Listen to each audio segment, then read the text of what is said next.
আমরা কিতাবে পড়ছি বাজান, ওই যে একটু আগে বললাম আল্লাহ পাক যাদেরকে একবারে কাছে বসাবেন তা করে কি বলে মনে আছে নি?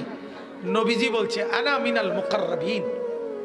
নবীজি বলছে ও উম্মত, আল্লাহর ঘনিষ্ঠ জনদের মধ্যে সর্বপ্রথম সবচেয়ে ঘনিষ্ঠ হব আমি মুহাম্মদ।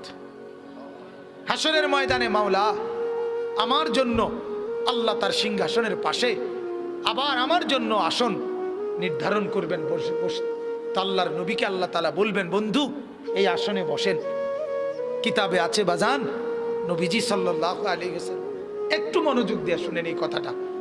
আল্লাহর নবী নিজে আয়েশা, নবীর জন্য যে আসন সিংহাসন হাসরের মাঠে, নবীজি আয়েশা এটার সামনে এরকম হাত রাখবেন, হাত, কিন্তু বসবেন না। আল্লাহ তাআলা বলবেন বন্ধু এই আসন তো আপনার জন্য, বন্ধু বসেন না, আপনি বসবেন না।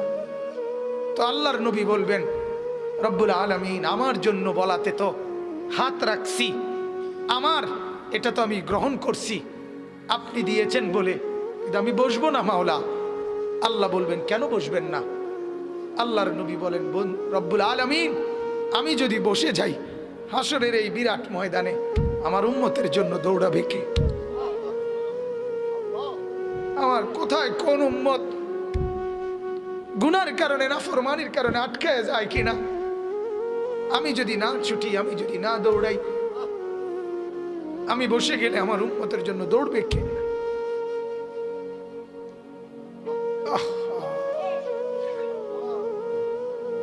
না বাপ, চিনা দরকার ছিল যাকে, চিনলেন না তাকে। হায় যুবক, বন্ধুকে চিনলা না, দুশ্মনকেই বন্ধু বানাইলা, দুশ্মনকেই বন্ধু বানাইলা। আপন বন্ধু যিনি তাকে চিনলা না, দুশ্মনকেই গ্রহণ করলা। চেহারায়, সুরতে, চলনে বলনে, আচারে উচ্চারণে বেঈমান যেভাবে সাজায় দেয় তুমি তাকেই গ্রহণ করলা যে তোমার বন্ধু। কি কথা এটা নবী কেমনে বললেন? আরে আরো শুনেন মিয়া, হাদিসে আছে আল্লাহ তাআলা জিবরাইল ফেরেশতাদেরকে পাঠাবেন আমার বন্ধুকে কবর থেকে প্রথম হাসরের ময়দানের জন্য তোলো। তখন জিবরাইল আলাইহিস সালাম, মিকাইল, ইসরাফিল, আজরাইল, চার ফেরেশতা মদিনার রওজায় নবীর কবরের সামনে আসবে। আর ফেরেশতারা একজন আরেকজনকে বলবে তুমি ডাকো নবীকে। সবাই বলবে না, শেষ পর্যন্ত বলবে জিবরাইল তোমার সাথে নবীর মহব্বত বেশি, তুমি বেশি আসছিলা গেছিলা দুনিয়াতে, তুমি ডাক দাও, আমরা সাহসে কুলায় না। জিবরাইল তখন ডাক দিবি ইয়া রাসূলুল্লাহ আপনি ওঠেন, হাসরের ময়দানের জন্য আপনি দাঁড়ান।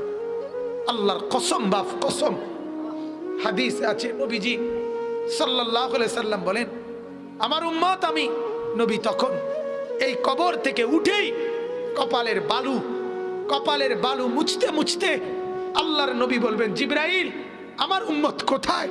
আমাকে নেওয়ার জন্য আসে নাই নাকি তারা জাহান্নামে চলে গেছে? জিবরাইল তখন চোখের পানি ফেলে বলবেন না ইয়া রাসূলুল্লাহ, এখনো কেউ কবর থেকে উঠে নাই, কাউকে আল্লাহ এখনো উঠায় নাই, আপনি উঠলে এরপরে সবাই উঠবে। উঠেই নবী বলছে হায় আমার উম্মত কই? আমার উম্মত আমারে নিতে আসলো না।